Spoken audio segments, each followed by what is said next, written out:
सभी का फिर से स्वागत है। आज हम पंचतंत्र की कहानी संत और चूहे से सीखेंगे।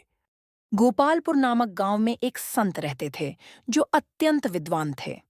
एक बार चिंटू नाम का चूहा एक बिल्ली द्वारा पीछा किया जा रहा था। कई प्रयास के बाद किसी तरह चिंटू ने बिल्ली को चकमा दे दिया। चिंटू संत की शक्तियों के बारे में जानता था, इसीलिए उसने संत से प्रार्थना की कि उसे बिल्ली बना दिया जाए ताकि उसे और बिल्लियों से कोई परेशानी न हो। संत ने उसकी प्रार्थना स्वीकार की और अपनी शक्ति का आह्वान करके चिंटू की इच्छा पूरी कर दी। संत की शक्ति से चिंटू बिल्ली में बदल गया। कुछ दिनों बाद एक कुत्ता चिंटू का पीछा कर रहा था, जो अब बिल्ली बन गया था। चिंटू फिर से संत के पास पहुंचा और प्रार्थना की कि उसे कुत्ता बना दिया जाए ताकि वह कुत्तों से बच सके। संत ने फिर से चिंटू की इच्छा पूरी की और अपनी शक्तियों का आह्वान करके उसे कुत्ता बना दिया। अब चिंटू एक कुत्ता बन चुका था। कुछ दिन बाद चिंटू का एक शेर पीछा कर रहा था।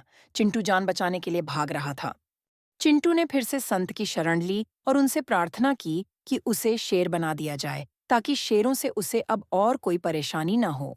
संत ने एक बार फिर चिंटू की इच्छा पूरी की और उसे शेर में बदल दिया। शेर बनने के बाद चिंटू ने आतंक का राज कायम कर दिया और जानवरों को डराने लगा। जल्द ही वह जंगल का राजा भी बन गया। बाकी जानवर उसकी सेवा करने लगे। एक दिन शक्ति के नशे में चूर चिंटू ने फिर से संत को देखा। अपनी शक्ति साबित करने के लिए वह संत को मारने के उद्देश्य से उनकी ओर दौड़ा। संत चिंटू की इस हरकत से क्रोधित हो गए और अपनी शक्तियों का आह्वान किया। भयभीत और भ्रमित चिंटू संत द्वारा बुलाई गई बिजली की चपेट में आ गया। बिजली के झटके से चिंटू फिर से एक चूहा बन गया, जो उसके लिए बहुत दुखदाई था। कहानी से सीख यह है कि हमें हमेशा दूसरों द्वारा दी गई मदद को याद रखना चाहिए और उनके प्रति आभारी रहना चाहिए। अगर आपको वीडियो पसंद आया हो, तो कृपया थम्स अप आइकन पर क्लिक करें और अगर आपने अभी तक सब्सक्राइब नहीं किया है, तो सब्सक्राइब करें।